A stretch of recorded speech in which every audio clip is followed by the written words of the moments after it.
National Grid has said it will learn the lessons after nearly 1 million people across England and Wales lost power yesterday. It confirmed to the BBC that although 2 power stations had failed simultaneously, it's not thought to have been the result of a cyber attack. The regulator Ofgem has demanded an urgent report into what went wrong.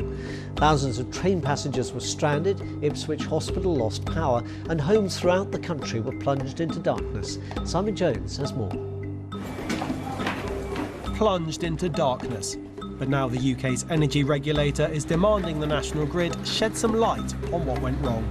Yay! Described as an incredibly rare event, but it caused chaos, particularly on the rail network.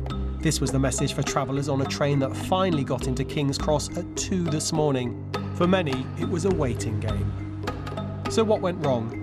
A gas-fired power station at Little Barford in Bedfordshire failed at 4:54 yesterday afternoon. It's blamed a technical issue.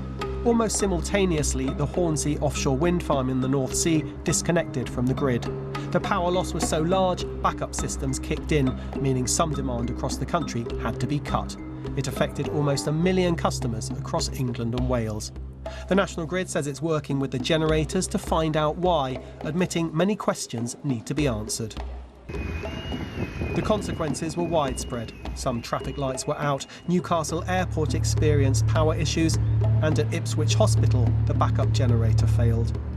Even once power was restored, many Great Northern trains remained stuck because drivers couldn't restart them. They had to wait for specialist engineers. The National Grid has ruled out a cyber attack for the failure, but if the regulator isn't happy with its explanations, it could be fined 10% of its annual turnover.